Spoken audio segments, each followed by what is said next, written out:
अल्लाह तो फरमाए जा तवा जन के अल्लाह खां ड्रिजण जो हक अदा करे छजो आहे। समझो था कि न कोंदा समझो?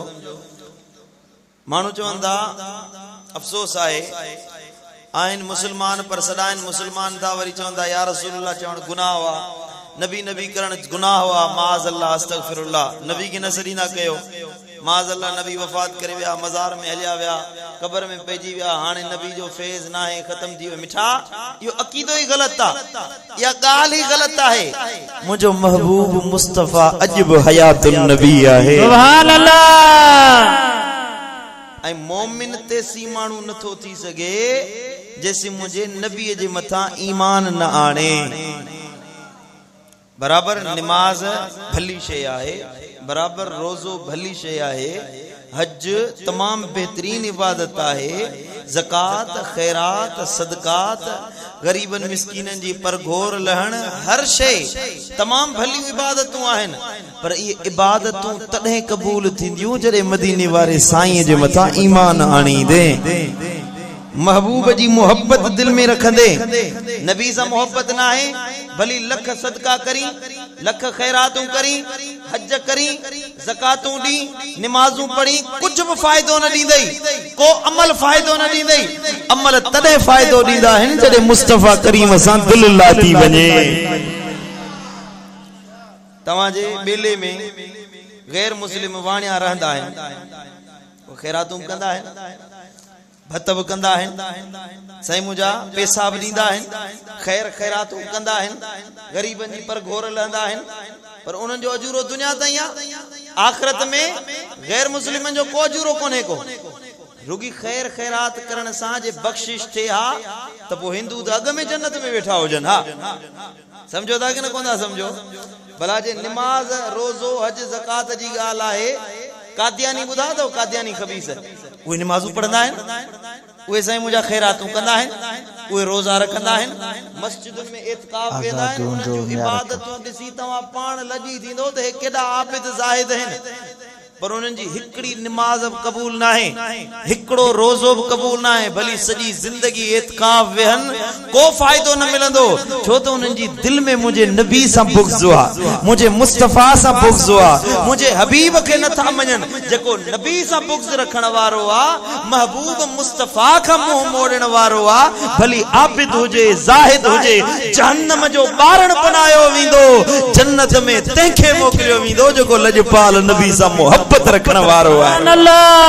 सुभान अल्लाह। नचे व सुभान अल्लाह, सुभान अल्लाह, सुभान अल्लाह। उर्दू जो शायर आ फरमाए तो नमाज़ें पढ़ी जा, अज़ाने दिए जा, शबो रोज सजदों पे सजदे किए जा, सजदे किए जा। अरे नमाजें उसी की, अज़ानें उसी की, जिसे पंजतन का घराना मिला है, जिसे मिल गया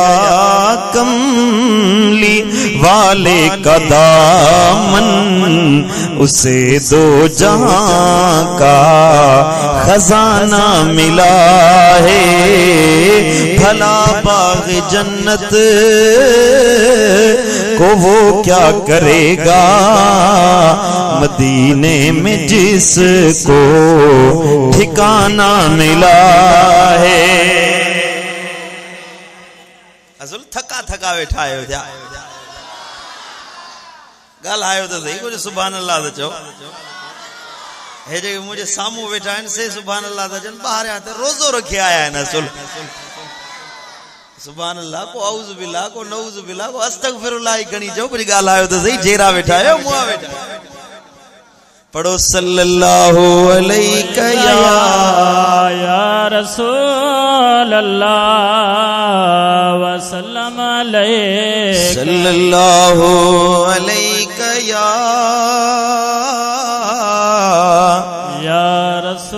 रसूल अल्लाह। वसल्लम अलैका या हबीब अल्लाह। मुझे मिठा हबीबन करीमन सल्लल्लाहु अलैहि वसल्लम के अल्लाह ताला बेमिसाल शान अता फरमाया है, बा कमाल बनायो आ जे रब जी जमीन ते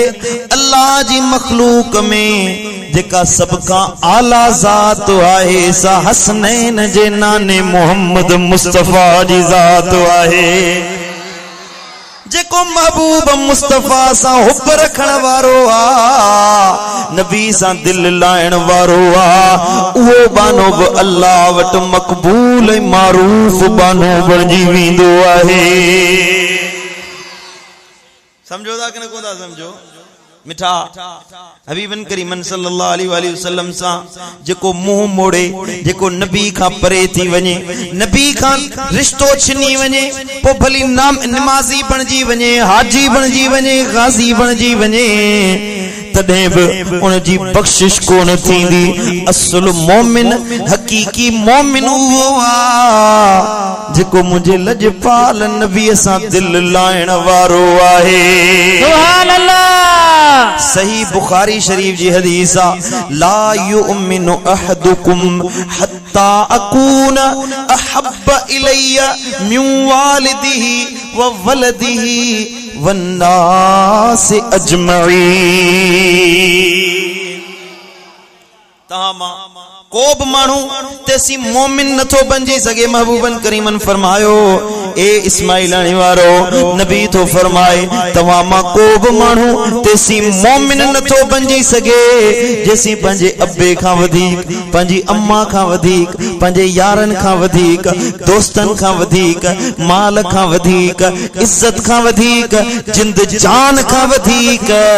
मु मोहम्मद मुस्तफा सा मोहब्बत नथो रखे। सुभान अल्लाह। हदीसा ला युमिनु अहदुकुम मना तवामा को मानू मोमिन ही नथो थी सके जैसी मूसा हुब न रखे। माना मोमिन हुओ आ जेको मुझे नबी सां दिल लाइण वारो आहे। सूरह निसा कुरान तो फरमाया या अय्युहल्लज़ीना आमनू आमिनू, ए ईमान वारो ईमान आणियो। कुरान आवा ध्यान मुंडिया ता सभिनी जो, या अय्युहल्लज़ीना आमनू आमिनू, ईमान वारो ईमान आणियो। अल्लाह ईमान वारन के भी सॾे थो, ए ईमान वारो ईमान आणियो। छा मतलब आ? मोमिन भी सॼई ऐं अल्लाह जंहिंखे मोमिन सॾे उन जे ईमान में तो को शक ही ना है, उन जे ईमान में को शुबो ही ना है। कुरान कीअं थो फरमाए त ए ईमान वारो ईमान आणियो। समझण जी ॻाल्हि आहे जेको मोमिन आ तंहिंखे ई वरी ईमान आणण जो अमर थी रहियो आहे। अब डॉक्टर हिकिड़ो डॉक्टर बनजी ॾेखार। अब मां त अॻे डॉक्टर आहियां वरी कीअं डॉक्टर थिया। हिकिड़ो आलिम आहे, मुफ्ती आहे, मुफ्ती जो कोर्स करे आयो, साईं मुंहिंजा फतवा लिखे थो, साईं मुंहिंजा किताब लिखे थो, उनजी साईं मुंहिंजा अरबी में मुहारत रखण वारो आहे, साईं मुंहिंजा सर्फ नहव इल्मुल बलागत मंतिक, साईं मुंहिंजा तफसीर इल्मुल हदीस उसूल हदीस फिके सभु ॼाणे थो। आई साईं मुंहिंजा वॾो होशियार आलिम आहे, उनखे को माण्हू अचे चए ओ मौलवी साहब मौलवी थी ॾेखार। तव्हां चवंदो चरियो थियो ई छा, हेॾो वॾो आलिम आहे हिनखे वरी चवे थो मौलवी थी, आलिम थी ॾेखार। जेको माण्हू जंहिं रिश्ते सां साईं मुंहिंजा जे मामले सां मुतअल्लिक़ हूंदो आहे, जुड़ियल हूंदो आहे, उहा ई निस्बत ॼाणे। उनखे ईअं न चइबो त हीअं थी ॾेखार। इंजीनियर आहे उनखे ईअं न चइबो त इंजीनियर थी ॾेखार, उहो अॻे ई इंजीनियर आहे। पर हेॾे अल्लाह ताला जो फरमाए ए ईमान वारो ईमान आणियो। इन मां छा मुराद आहे? ईमान वारनि सां ख़िताब आहे, ए मोमिनो मोमिन त थिया आहियो पर मुंहिंजे नबीअ सां दिल लाइण वारा बनजी ॾेखारियो। तव्हांजो ईमान तॾहिं कामिल थींदो, तॾहिं मज़बूत थींदो, तॾहिं ईमान में वाधारो थींदो। तव्हांजो ईमान मुकम्मल तॾहिं थींदो जॾहिं मोमिन बनजी मुंहिंजे नबीअ जे मथां पंहिंजी जान जो नज़रानो बि पेश करे ॾेखारींदो। नचे व सुभान अल्लाह हबीबन करीमन सल्लल्लाहु अलैहि वसल्लम जिला अल्लाह ताला फरमायो त मोमिन उहो आ जेको नबी सा दिल लाइण वारो आ हाने ता पाण बुधायो इंसाफ कयो मौलवी साहब नमाज पढ़े ऐं वरी चवे नबी न कयो या रसूल अल्लाह न चओ नबी जो दर न वठो बस अल्लाह अल्लाह कंदो अल्लाह अल्लाह चवण सां गंज मिली वेंदो हा अल्लाह अल्लाह चवण सां अल्लाह जी मेहरबानी थींदी पर तॾहिं थींदी जॾहिं महबूब मुस्तफा जो बणजी वेंदे बराबर नमाज पढ़ण जरूरी आ पर भरवसो नमाज ते ना है भरवसो महबूब जी जात ते आहे मानो तो जो हदीस मुबारक है हबीबन करीमन फरमायो जने क़यामत जो दिहाड़ो थींदो ध्यान मुडिया सुनन अबू दाऊद शरीफ जी हदीस आ हबीबन करीमन फरमायो जने क़यामत जो दिहाड़ो थींदो महशर जे मैदान में को बि माण्हू जन्नत में न वेंदो सिवाय अल्लाह जी रहमत इनायत जे करे कंहिंखे माण्हू खे जन्नत में न मोकिलियो वेंदो न निमाज़ मोकिलींदी न रोज़ो मोकिलींदो न हज मोकिलींदो हबीबन फरमायो इबादतूं जन्नत में कोन वठी वेंदियूं जन्नत में अल्लाह जी रहमत वठी वेंदी अब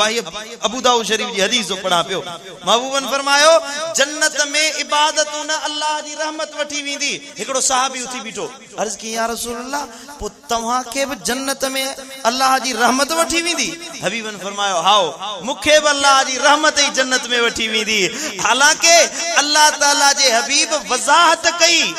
जन्नत जो तो मालिक मुझो महबूब मुस्तफा है न नचे सुभान अल्लाह जन्नत जो वारिस मदीने वारो ताजदार आ हबीबन करीमन फरमायो सुनन तिरमिजी जी हदीस आ हबीब किबरिया सल्लल्लाहु अलैहि वसल्लम ने सामो हजरत सैयदना उस्मान ज़िन्नुरैन आयो हबीबन फरमायो उस्मान जन्नत मु लिखी तुझे खाते में दई जड़ी आ जन्नत जो वारिस तू आही हजरत उस्मान ज़िन्नुरैन नबी जो खलीफो हजरत उस्मान महबूबन फरमायो उस्मान जन्नत मु तोखे लिखी दी अबा लिखी उआ शे दिबी आहे लिखत में उआ शे दिबी आ जेका विरसे में हुजे मिल्कियत में हुजे न जेको मानू मालिक हुजे मां के शे जो मालिक हुंदुस त उआ शे देई सका तो न जेका शे मूं वट आहे ही कोने का मुजी मिल्कियत ही कोने का त उआ वरी मां जा मानू चंदा तू कब्जा खो रही जा सही हाँ ना वो तो कब्जा खोरा पराई शे खणी वरी बे के दई छड़े बे के जी शे साईं मौलवी साहब जी शे खणी मां बे के दई छड़िया साईं चंदो साईं चंगो लगो आ जो मुंजी शे खणी दींदो तो वने जेका मुंजी मिल्कियत हुंदी ते जो वारिस मालिक मां आया ए उहाई शे दींदुस मञणो पवंदो तो मुस्तफा करीम जन्नत जा मालिक आहिन तने त जन्नत तक़सीम करे रहिया आहिन सुभान अल्लाह सुभान अल्लाह नचे सुभान अल्लाह बुखारी मुस्लिम शरीफ जी हदीस आ सही बुखारी सही मुस्लिम मुत्तफक अलैह हबीब किबरिया नमाज पे पढ़न मस्जिद किबलतैन महबूब जो शहर मदीनो मदीने शरीफ में मस्जिद किबलतैन यानी बिन किबलन वारी मस्जिद बिन किबलन वारी जेके मदीनो शरीफ दिसी आया है तन के खबर आ अज ताई मौजूद आहे वो मस्जिद अज भी मदीने में मौजूद आहे ए ब मेहराब थस एक बे जे सामो आमो सामो अग में मुसलमान बैतुल मक़दस दे मुंह करे नमाज पढ़ंदा हुआ जिया नमाज फर्ज थी हबीबन करीम सल्लल्लाहु अलैहि वसल्लम के अल्लाह जो अमर थियो महबूब बैतुल मक़दस दे नमाज मुंह करे नमाज पढ़ो हबीबन के दिल में ख्याल आयो तो हाउ जे मस्जिद किबलतैन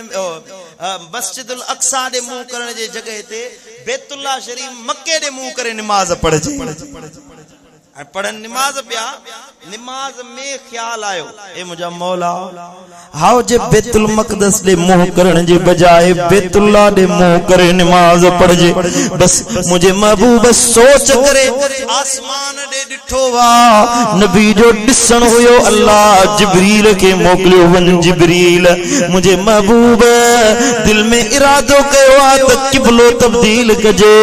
वन मुझो न्यापो दैया कुरान जी आयत खणी वन कद नरा तकल्लुब वजहिक फिस समाए फलनुवल्लियन्नक क़िबलतन तरदाहा ओ मुझा महबूब जको बार बार तू आसमान में दिसी सो आसमान ना दिसी दो ओ मुझा हबीब तू जो दिसन असा पान दिसी रहा आहियूं। हिकड़ी गाल समझने जी आ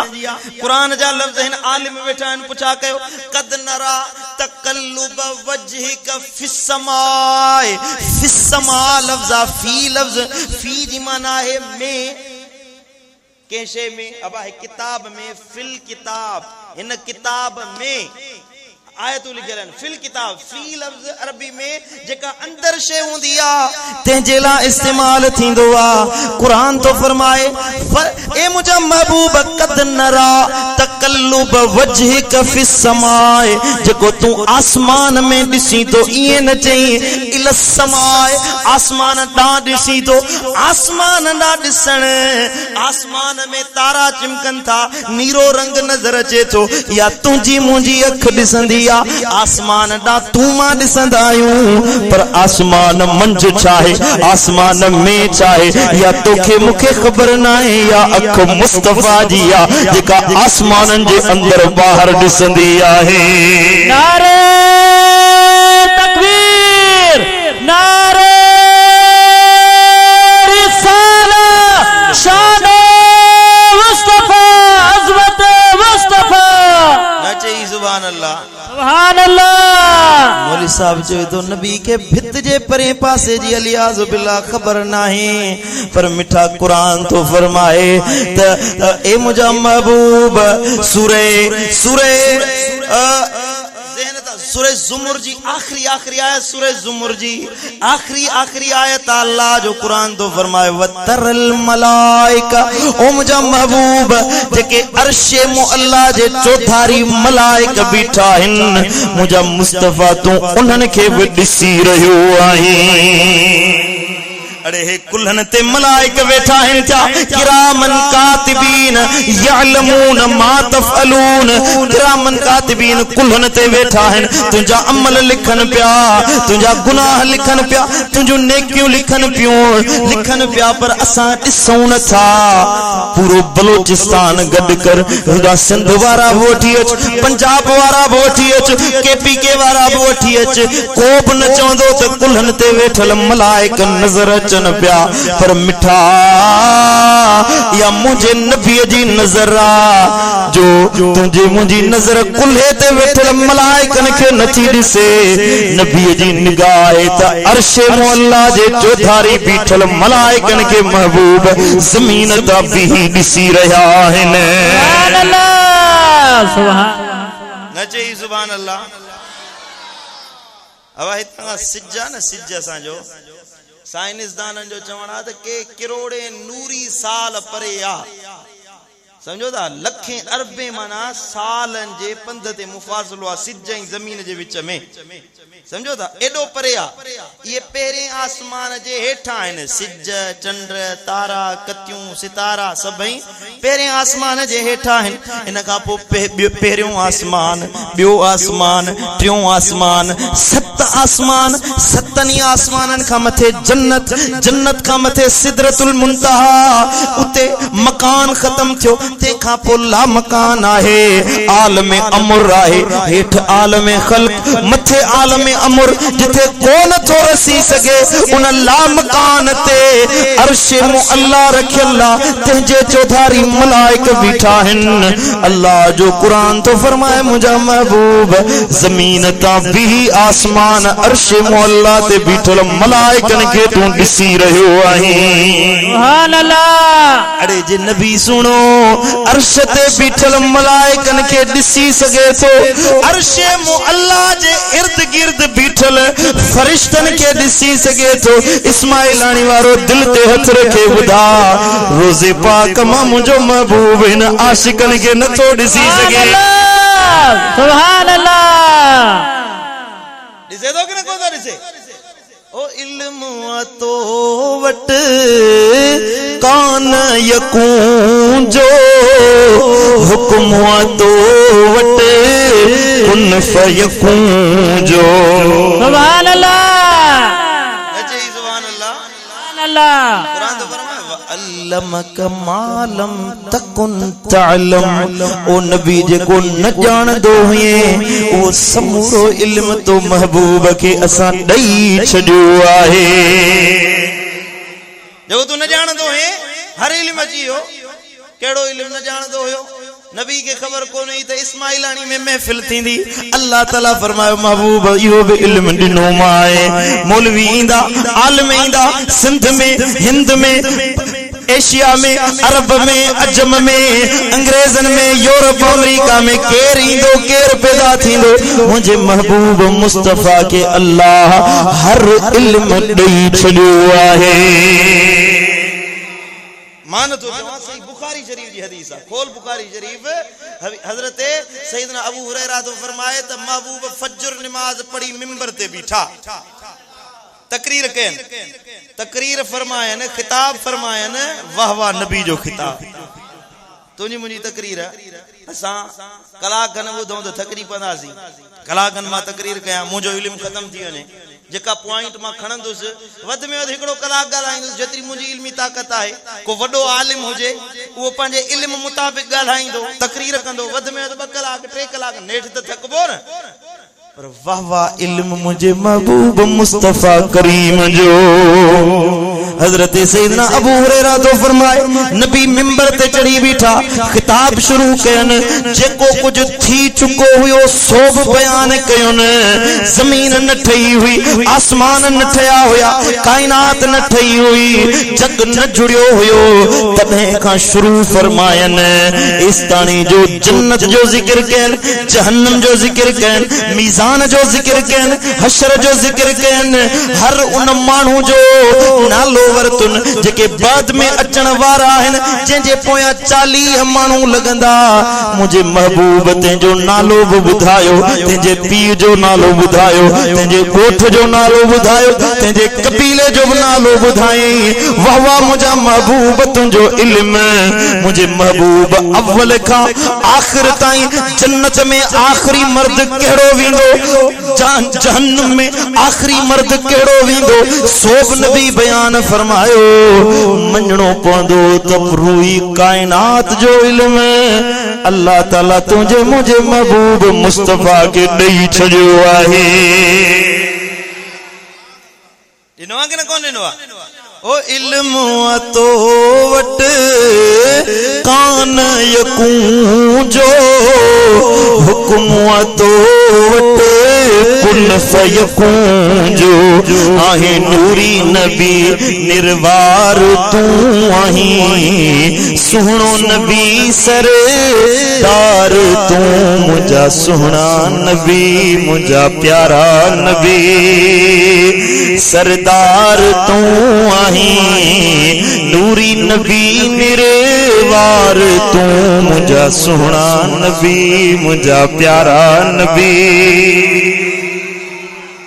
तुझे अचण सां सब जग जुड़िया सिज चंड कंदियूं ऐं गुल टिड़िया सुभान अल्लाह तुझे अचण सां सब जग जुड़िया सिज चंड कंदियूं ऐं गुल टिड़िया आहीं नूरी नबी निर्वार तू आहीं सुहणो नबी सरदार तू मुझा सुहणा नबी मुझा प्यारा नबी सुभान अल्लाह नचो सुभान अल्लाह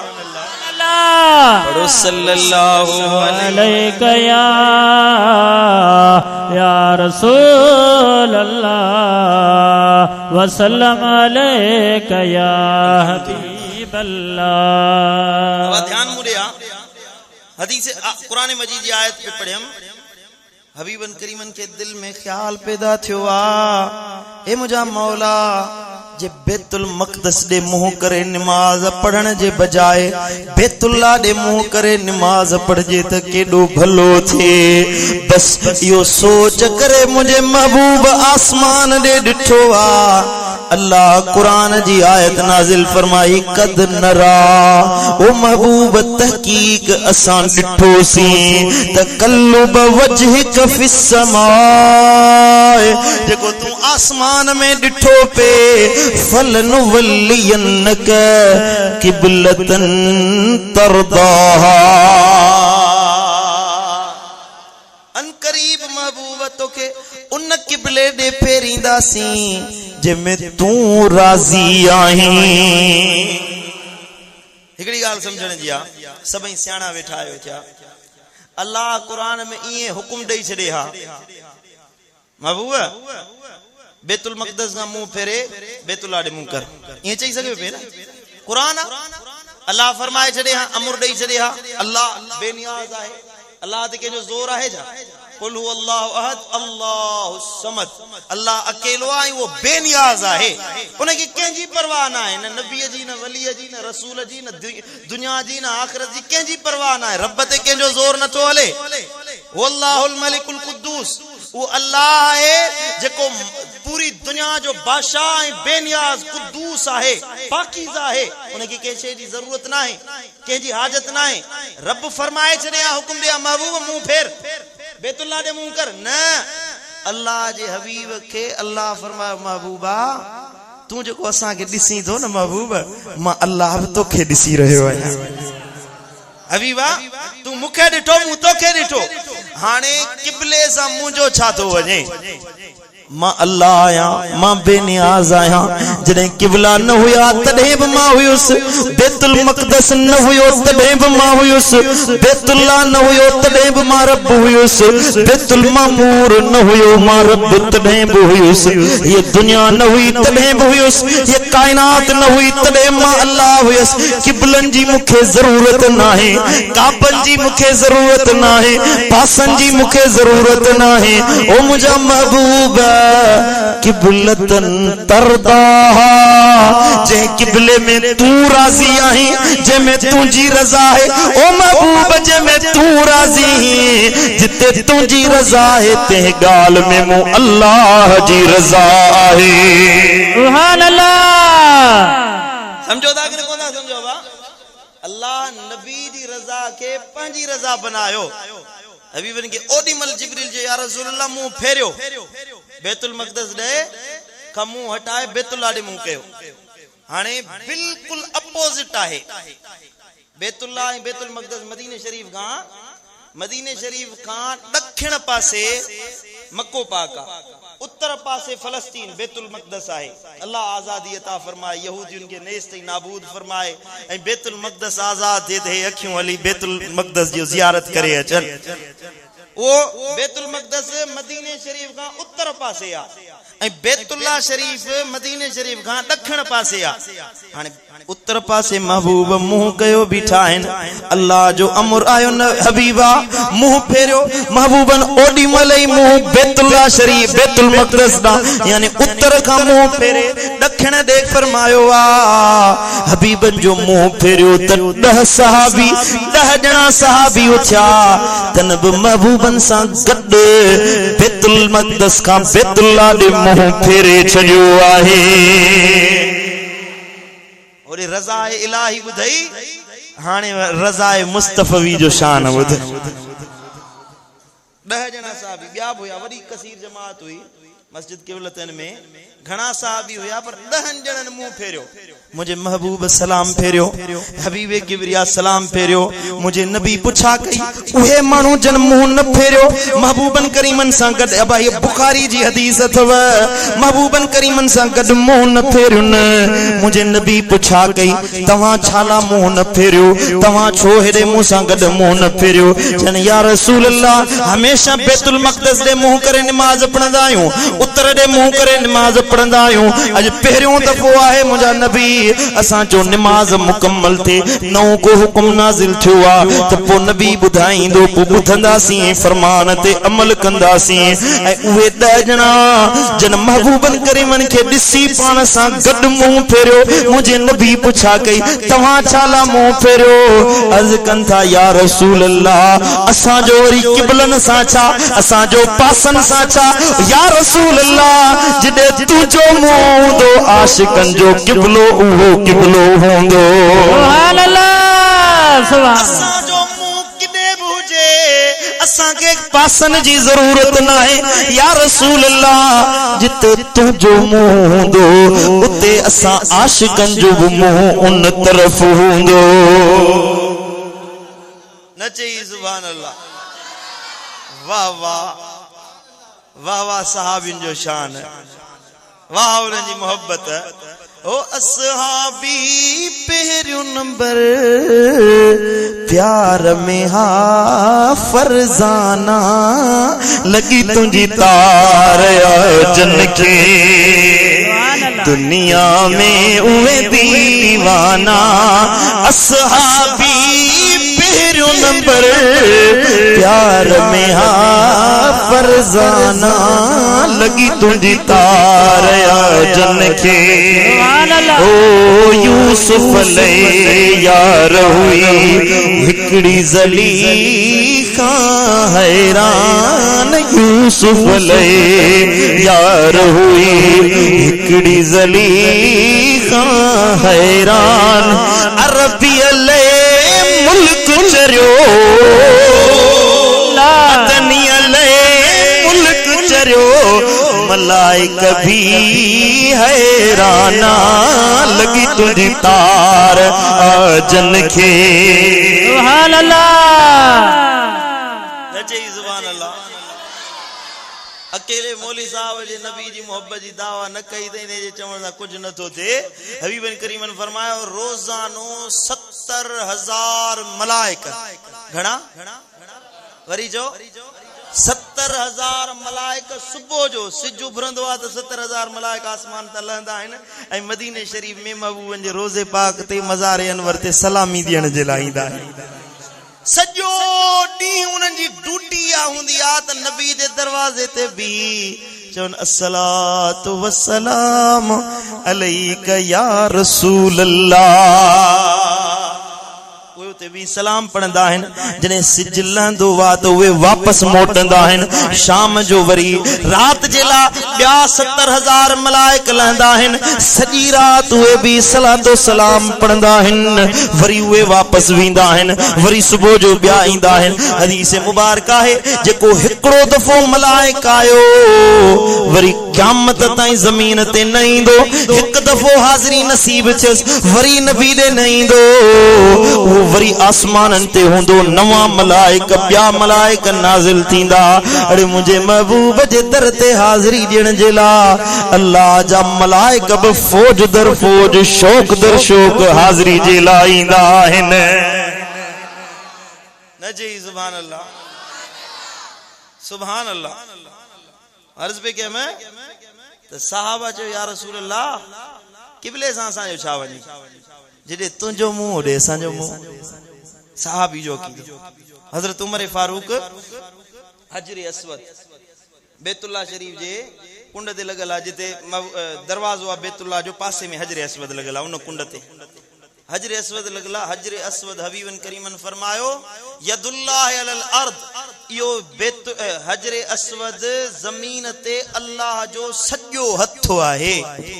जॾहिं अल्लाह कंहिंसां मिलण चाहींदो आहे त इन हजर अस्वद जे ज़रिए मिलंदो आहे जेको माण्हू इन हजर अस्वद खे चुमी ॾेई अचे उन ॼण के अल्लाह जे कुदरत वारे हथ खे चुमी ॾिनी आहे अल्लाह शलैया चुमी नसीब फरमाए समझो था हजर अस्वद एॾो शान वारो आहे हज़रत उमर आयो पाण फरमाईंदा ओ हजर मूंखे ख़बर आहे तूं पत्थर आहीं न तू फायदो ॾींदे न नुक़सान ॾींदे न तू नफ़ो ॾींदे न नुक़सान ॾींदे मूंखे ख़बर आहे तू पत्थर आहीं तोखे चुमण सां को फ़ाइदो न आहे तोखे चुमा तॾहिं थो जो तोखे ॾिठो हुयमि जो मुंहिंजो महबूब मुस्तफ़ा तोखे चुमी ॾेई रहियो हुयो न चई सुभान अल्लाह उमर जो अक़ीदो आहे फारूक आज़म जंहिंजे साये के ॾिसी शैतान भॼी वेंदो हुयो। हबीबन फरमायो उमर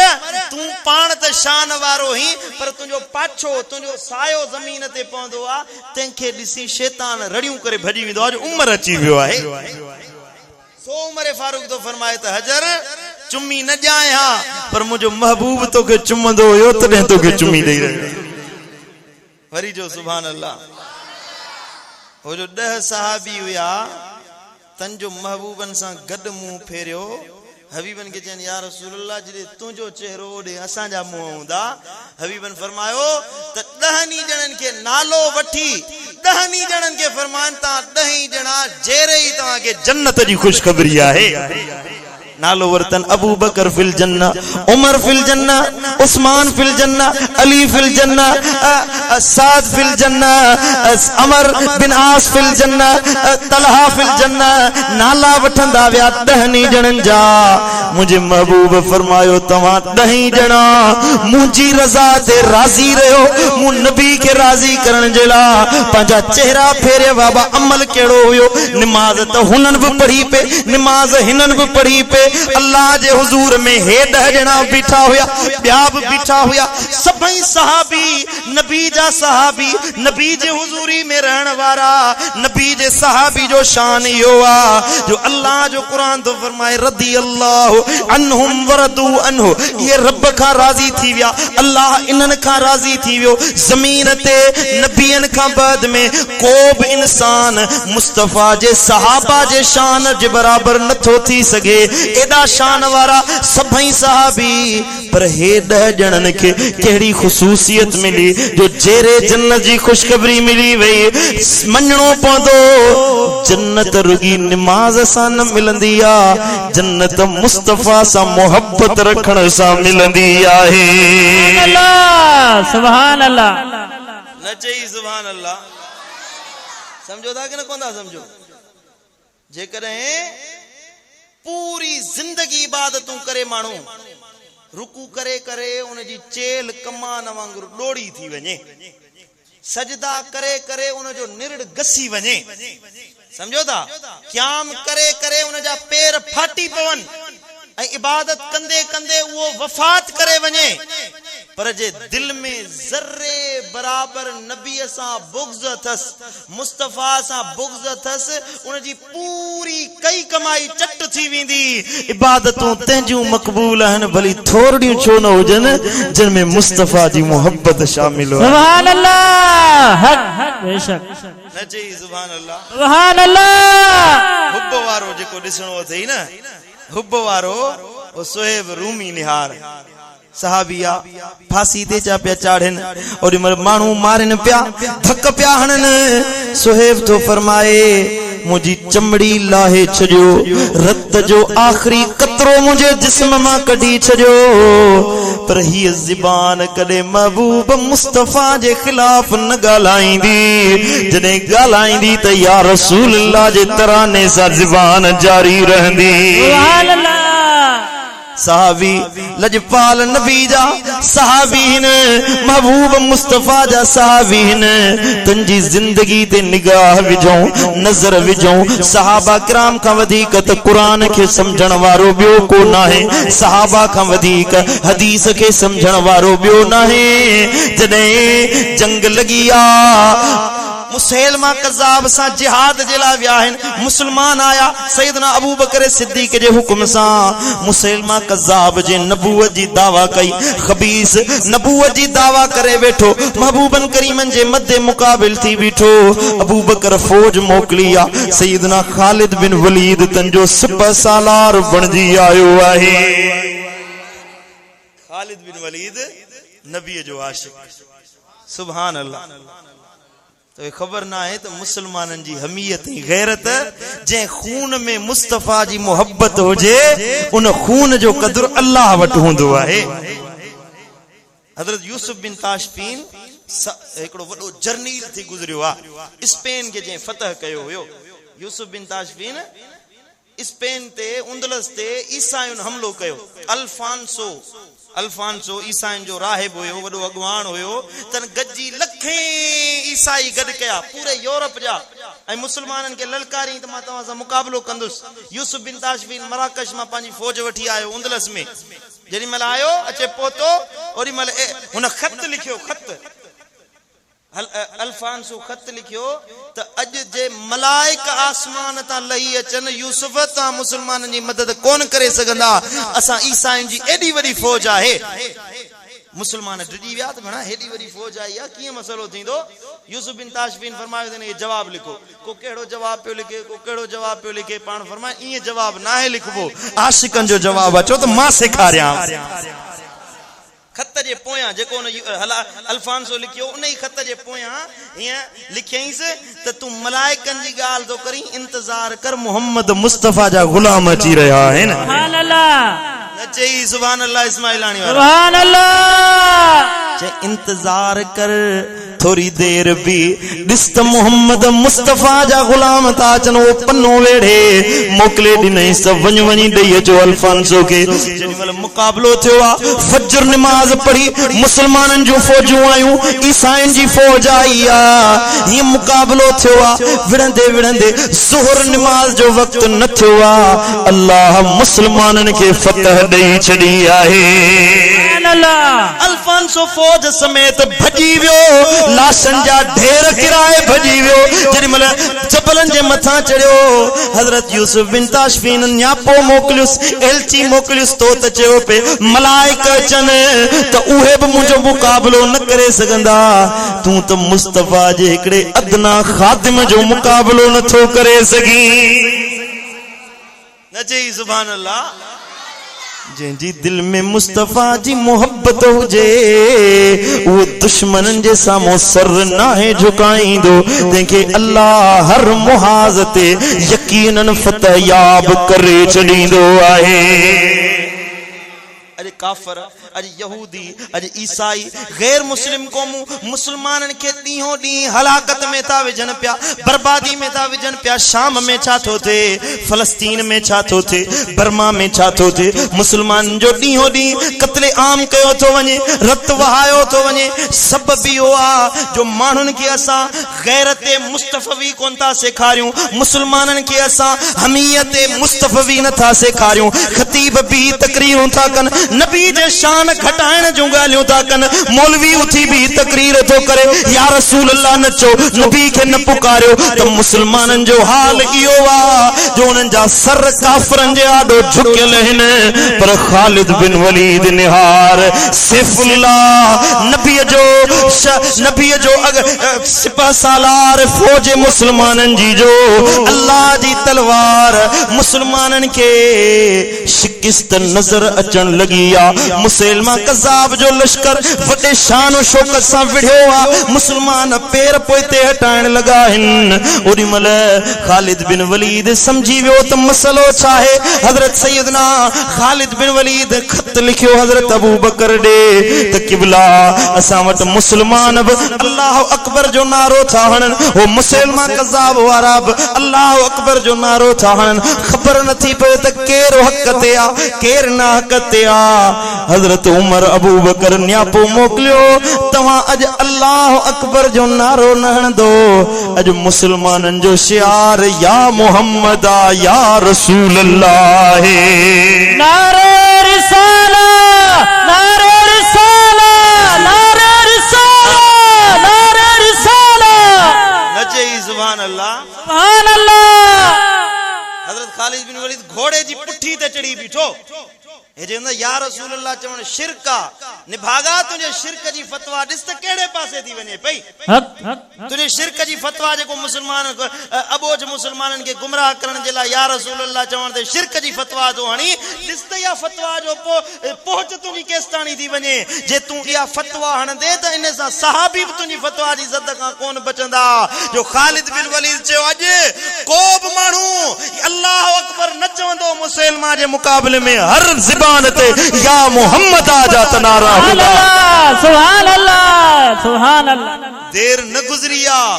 साहबी चवंदा खालिद बिन वलीद उथी भी तकरीर जो कया असा जण नौ ईमान असा जो जागी पियो या रसूल अल्लाह जा नारा हणदे मुसलमान जो सिर कलम कयोसी अल्लाह ताला घड़ी खन में मुसलमानन जे लश्कर के फतह देई छड़ी है सुभान अल्लाह नारे रिसाला नारे रिसाला समझो दा कि न कोंदा समझो छा इरादो है नबी असा दिल लाए भी कि न कोन लाए भी केड़ो केड़ो लाइंदो हथ ते लाए मथे करे ओ मदीने जे मीर सालौं लाइंदे मदीने जे मीर सालौं लाइंदे लाइंदे त पल्ले गंज पाइंदे हा लाइंदे त पल्ले गंज पाइंदे मदीने जे मीर सालौं लाइंदे लाइंदे त पल्ले गंज पाइंदे सुभान अल्लाह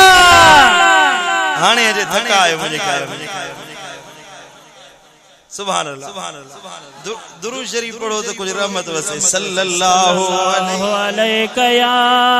या रसूल अल्लाह वसल्लम अलैका या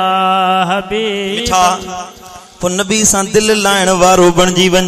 मुझे महबूब सा हुब रखण वारो बणजी वन जन्नत जहन्नम धड़काई दिलासा अलग रख अवल इयो याद कर त रोजे पाक में पंजे नबी के कीअं राजी करे ॾेखारियां इहो दिल में इरादो रख त नबी के कीअं राजी कबो आ पंजे नबी के कीअं परचाइबो आ मुझे महबूब मुस्तफा जी हदीस आ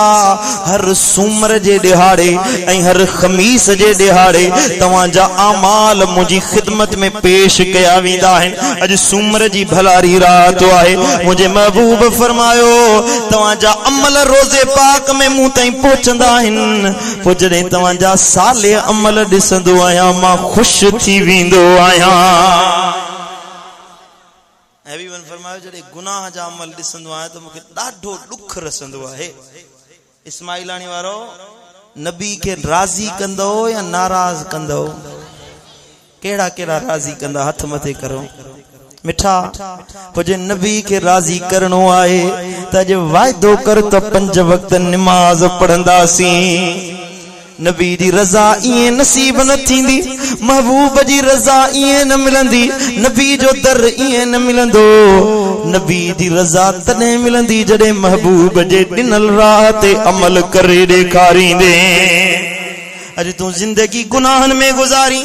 ज़बान सा कूड़ गालाईंदो वती पराई गिला कंदो वती गीबत कंदो वती गलियुन मां गुजरी त बियन के गारियूं दींदो वती बियन के घटवद गालाईंदो वती दिलियूं रंजाईंदो वती ताना ऐं मेहणा दींदो वती वैलुल लिकुल हुमज़तिल लुमज़ा कुरान तो फरमाए जेके ताना ॾियण वारा आहिनि गीबत करण वारा आहिनि उन्हनि जे लाइ हलाकत आहे तू ताना ॾींदो वती हिक ॿिए खे घटवद ॻाल्हाईंदो वती वॾनि जी इज़त न करी नंढन ते शफकत न करी बेहयाई जे पोयां बाजार गरम कयो वेठो जी शराब पींदो वती सिगरेट नोशी कंदो वती नशो वापराईंदो वती मिठा यो इंसाफ नाहे नबी इए राजी न थींदो महबूब के राजी करण चाही तो सब गुनाह जा कम छड़े वो कम कर जमे रोजे पाक में महबूब मुस्तफा जी दिल साडा राजी थी वने मिठा गुनाह कंदे कंदे केडी हयाती गुजारी खताऊं कंदे कंदे केडी जिंदगी गुजारी दाढ़ी में अच्छा वार अची विया वरीब गुनाह कंदो वती वरीब खताऊं कंदो वती वरीब अल्लाह के राजी न करियो इंसाफ नाहे मिठा जे हयाती मिली अथई त हर हर लम्हो कीमती अथई करोड़ रुपया लींदे जेको लम्हो गुजरी वियो जेको मिंट गुजरी वियो सो वरी वापस न मिलंदो जेका हयाती गुजरी वई सा वापस न मिलंदी मिठा वो जेके घड़ियों बच्चों आहिनि जेका गुजरी वई सा गुजरी वई बाकी जेका जिंदगी बची आ उहा त पंहिंजे मालिक रब के राजी कंदे गुजारियो त वाह वाह थी वञे जेका जिंदगी गुजरी वई सा गुजरी वई हाणे कुरान तो फरमाए मन ताब व आमन व अमिल अमलन सालिहा फौलाइक उलाइका युबद्दिलुल्लाहु सय्यिआतिहिम हसनात। वो मानू वो बानो जो तौबा ताइब थी ईमान आने ऐं सालिह अमल करे चंगा अमल करे नेक बनजी वने। कुरान तो फरमाए मां अल्लाह उन जे गुनाहन के नेकियुन में तब्दील करे छडींदुसे। अग खताऊं कई अग गुनाह जा कम कई अग बदकिरदारी वारा कम कई हाने मोट कई थी अल्लाह दे हाने वरी आयो अल्लाह दे। कुरान तो फरमाए तुझो वरणी काफी आ तुझो मु रब जे दर ते अचणी काफी आ अचण कम तुझो आ तुझा गुनाह बख्शण मु अल्लाह जो कम आहे। मिठा वडेरन जा दर खड़काया थे मुझा मुर्शिद करीम किबला दिलबर साईं फरमाइंदा हिन वडेरन जा दर खड़काए अमीरन जा दर खड़काए रिश्तेदारन दे हली वे दुख मिले त पांचन के सद के आओ जे अल्लाह के सदी हा हाओ जे रब के सदी हा हाओ जे पंजी दिल पंजे मालिक सा लाई हा अल्लाह सा लाई हा त अल्लाह पेरी घड़ी में तुझा समूरा दुख दर्द काफूर करे छड़े हा। ओ मिठा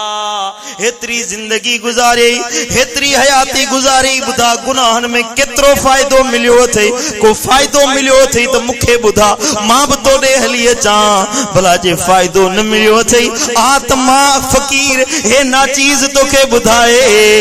तो दुनिया आखिरत जो फायदो आए तो अल्लाह अल्लाह जे रसूल के राजी करण में रखा अल्लाह है। छड़ियो गुनाहन जा कम छड़ियो खताउन जा कम कम उहो कयूं जंहिंमें रब राजी थे मदीने जो ताजदार राजी थे। छा इरादो आहे गुनाहन का मुंह मोड़ींदो। नौजवान नजर ता अचन पिया हबीबन करीमन फरमायो अना हबीबुल्लाह वशाबुत ताइब हबीबुल्लाह मां अल्लाह जो महबूब नबी आया वो नौजवान जेको जवानी में तौबा ताइब थे नौजवान आहे हड मजबूत आहे जिस्म गुनाहन करण दी ताकत भी रखे तो पर ताइब थी अल्लाह जो खौफ तो रखे। मुझो नबी तो फरमाए एड़े नौजवान के अल्लाह पांजो महबूब बनो बनाए छडींदो आहे। समझो था कि कोन था समझो। दाढ़ी अच्छी थी वने जिस्म हद कमजोर थी वने वरीब गुनाह करे वरीब खताऊं करे इने के त अल्लाह जे अजाब जो शौक थियो आहे। यो कुराड़ो जेको इन वक्त उम्र में दाढ़ी में अच्छो वार अचे हिकड़ो अच्छो वार त जण मौत जो पैगाम अची वियो हाने कब्र ॾे हलणो आहे हिकड़ो अच्छो वार अची वने।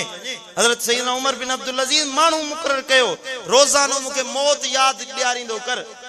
पो हिकड़े ॾिहाड़े पाण आईने में ॾिसन पिया त दाढ़ी में अच्छो वार नजर आयन पाण उन माण्हू उहो माण्हू ईंदो हुयो सुबुह जो सवेर अचे साईं मरण वारो आई मौत अचणो अथे पघार ते माण्हू रखियो सैयदना उमर बिन अब्दुल अजीज पो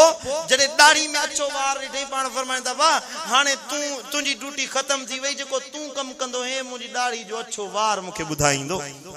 दाढ़ी में अच्छा वार अची विया माना मौत जो कासिद अची वियो आहे मरणो आहे हाणे। वो कुराड़ो मानू जेको गुनाह करे उनके त अल्लाह जे अजाब जो शौक थियो आहे पर नौजवान जिस्म मजबूत आहे दिल चाहे थी गुनाह कया पर गुनाह दे हथ नथो वधाए जो चवे तू मता रब न नाराज थी वने मता रोजे पाक में नबी के न दिल में तकलीफ पहुंचे बस यो सोचे गुनाह ता हथ परे कयई अल्लाह जो हबीब तो फरमाए इन नौजवान जी दिल में अल्लाह ईमान जी लज्जत ऐं हलावत दाखिल फरमाइंदो आहे। छजो गुनाहन जा कम छजो खताउन वारा कम छजो रब के रंजाण वारा कम मिठा हेडी जिंदगी गुजारी दुनिया जे पोया को फायदो न मिलियो थई हाओ जे इब्तिदा खाई मुझे रब जे दर ते अची हा मदीने वारे साईं के राजी करी हा त अज दुखन में न पवी हा दर्दन में न पवी हा। कुरान तो फरमाए वला तहिनु वला तहजनु व अंतुमुल आलौन इन कुंतुम मुमिनीन गम न कयो मायूस न थींदा कयो दुख पहुंचे तकलीफ पहुंचे जो हाय अल्लाह राड़ियों वाका घोड़ा थी वने न अल्लाह जो कुरान तो फरमाए गमगीन न थियो मायूस न थियो तव्हां के अल्लाह कामयाब कंदो इन कुंतुम मुमिनीन शर्त आहे जे के सच्चा मोमिन बणजी वञो सच्चा कामिल मोमिन बणजी वञो ईमान वारो दर वठो छॾियो गुनाहन वारा कम खताउन वारा कम छॾे रब खे राज़ी कयूं त अल्लाह राज़ी थिए छा इरादो आहे ईंदो विख वधाईंदो कि न कोन वधाईंदो जे रब खे राज़ी करण चाहियो था अॼु वाइदो कयो त अॼु खां पोइ वरी कॾहिं गुनाह जो कम कोन कंदासीं जंहिं शइ जो नालो गुनाह हुआ उन खां मुंहुं मोड़ियो उन खां हाणे ख़बर कीअं पवे त हे गुनाह हुआ हे नेकी आहे ख़बर कीअं पवे मुंहिंजे नबी फरमायो कंहिं आलिम खां कंहिं मौलवी खां पुछण जी ज़रूरत न आहे अल्लाह हिकिड़ो मुफ्ती तव्हांजे अंदर में विहारियो आहे तव्हांजे अंदर में मौलवी वेठो आहे मदीने वारे साईं फरमायो बुखारी शरीफ जी हदीस आहे जंहिं दिल में तुंहिंजे कम में तोखे खुटको पैदा थिए कयां न कयां उहो कमु छॾे ॾे उहो कमु छॾे ॾे इहो ग़लति कमु आहे गुनाह जो माण्हू कमु कंदो न ज़रूर हेठि ज़मीर मलामत कंदो ज़मीर मलामत कंदो किॾे थो वञी कहिड़े रस्ते ते थो वञी पियो छो जे गुनाह जो कमु थो करे ज़मीर मलामत कंदो आहे जंहिंजो ज़मीर मरी वञे उहा ॿी ॻाल्हि आहे अंदरां ज़मीर मलामत कंदो आहे हाणे गुनाह जा कम न कर हा इहा दिलि तॾहिं ज़िंदा थींदी जॾहिं इन दिलि में अल्लाह जे नाले खे जॻह ॾींदे समझो था अॼु दिलियूं परेशान थी वियूं गमन में पइजी वियूं तकलीफ़ुनि में पइजी वियूं क़ुरान तो फरमाए अला बि ज़िक्रिल्लाहि तत्मइन्नुल क़ुलूब खबरदार दिलियुनि जो इत्मीनान ऐं सुकून आहे त अल्लाह जी यादि में रखायल आहे फज़कुरूनी अज़कुरुकुम बाना तू मुखे याद कर इस्माइलानी वारो अल्लाह तो फरमाए बाना तू मुखे याद कर त मां अल्लाह वरी तोखे याद कया तू पंहिंजी जिंदगी में याद कर तुंहिंजी जिंदगी खत्म थी वेंदी अल्लाह जी बाक़ी जिंदगी आहे बाक़ी जिंदगी रब जी में तुंहिंजो नालो अल्लाह मुनव्वर करे छॾींदो तौबह ताइब थींदो ताइब कि न कोन थींदो उन जे लाइ तौबह ताइब थियण जे लाइ मथां 15 शाबान जी रात अचे पई इज्जत वारी रात गुनाहन खां निजात ऐं छोटकारे वारी रात मुझे महबूब मुस्तफ़ा करीम सल्लल्लाहु अलैहि वसल्लम जी हदीस आहे अम्मा आयशा सिद्दीका रज़ी अल्लाह ताला अन्हा थी फरमाए हिकड़ी रात महबूब मुझे वारे में हुया मुझे हुजरे में हुया रात जो आधी रात जो वक्त थियो मूं ॾिठो त महबूब मुझे हुजरे में न हुया मां ॾिठो ॻोल्हा करण जे लाइ वियसि मुंहिंजा सुहिणा हबीब किॾे विया आहिनि मुंहिंजा वर मुंहिंजा घोट मुस्तफ़ा करीम किॾे विया आहिनि घर खां ॿाहिरि निकिरी तलाश कयमि ॾिठमि त जन्नतुल बकी में मुझे महबूब जो मथो मुबारक उघाड़ो आहे ऐं अखियुनि मां लुड़क वहनि पिया ऐं रोई अल्लाह खां दुआ पिया घुरनि मुंहिंजा मौला मुंहिंजी उम्मत जी बख़्शिश फरमा मुंहिंजी उम्मत खे माफ़ फरमा हबीबन करीमन के रोंदे ॾिठी अम्मा साईं फरमाया मां वापसि हुजरे में आयसि त महबूब करीम मुंहिंजे पोयां अचे पहुता पाण फरमाइनि त आयशा ख़बर अथई अॼु कहिड़ी रात आहे मूं अर्ज़ु कयो या रसूल अल्लाह ख़बर न आहे हबीबन फरमायो अॼु 15 शाबान जी रात आहे हिन रात अल्लाह ताला गुनाहनि जी माफ़ी अता फरमाईंदो आहे हिन रात में अल्लाह ताला बाने जे साल जी तकदीर जो फैसलो कंदो आहे केर मरंदो केर जीअंदो कंहिंखे केतिरी रोज़ी मिलंदी कंहिंखे इज्जत मिलंदी कंहिंखे ज़िल्लत मिलंदी केर साईं मुंहिंजा हज ते वेंदो केर हिन साल मदीने पाक जी हाज़िरी नसीब थींदसि न चई सुभान अल्लाह हिन रात में फैसला थींदा 15 शाबान जी रात पोइ इहा रात मल्हाइजे कि न मल्हाइजे हा न 15 शाबान जी रात मथां अचे पई इन जे लाइ तव्हांखे ख़ासि दावत ॾियां थो मुंहिंजे मुर्शिदन करीमन जो आस्थानो दरबार आलिया दिलबराबाद शरीफ मोरे में अज़ीम शान महफ़िल थींदी आहे सिंध में एॾी वॾी महफ़िल किथे बि कोन थींदी हूंदी जेतिरी इहा एॾी वॾी लखे माण्हुनि जा मजमूआ 11 एकड़ ज़मीन आहे 11 एकड़नि में माण्हू बीठा हूंदा आहिनि एॾी वॾो इज्तिमा ऐं इहे मर्द औरतूं नंढा वॾा सगीर कबीर गॾिजी जो दुआ घुरंदा त अल्लाह इहा दुआ रद्द कोन कंदो हो मालिक मेहरबान हो इनायतुनि वारो अल्लाह हो शफ़क़तुनि वारो अल्लाह एॾनि माण्हुनि खे करे एतिरा माण्हू गॾिजी कंहिं वॾेरे जे दर ते वञनि त वॾेरो न मोटाए कि अल्लाह ते रहम अरहमुर राहिमीन मालिकुल मुल्का गॾिजी जो सभई दुआ घुरंदासीं इंशा अल्लाह इन रात जे सदके भलारनि बाननि जे सदके सभई गुनाह बख़्शे माफ़ करे छॾींदो या दावत हुजे तव्हां सभिनी खे मिठा रातियूं गुज़ारियूं अथव मरणनि में परणनि में दोस्तनि सां अहबाबनि सां साईं मुंहिंजा हूअं न त मोबाइल ते सॼी राति गुज़री थी वञे अॼुकल्ह नौजवाननि जी सॼी राति गुज़ारे था छॾियो इहा हिकिड़ी राति असां फ़क़ीरनि सां बि गुज़ारे ॾिसूं या हिकड़ी रात फकीरन सां गुज़ारे ॾिसो इंशाअल्लाह या फकीरन सां हिकड़ी गुज़ारियल रात तुंहिंजी ज़िंदगी गुज़रियल जे समूरन गुनाहनि जो कफ़ारो बणिजी वेंदी। क़बूल आहे मुंहिंजी दावत तव्हां सभिनीनि खे। अल्लाह ताला शाल अमल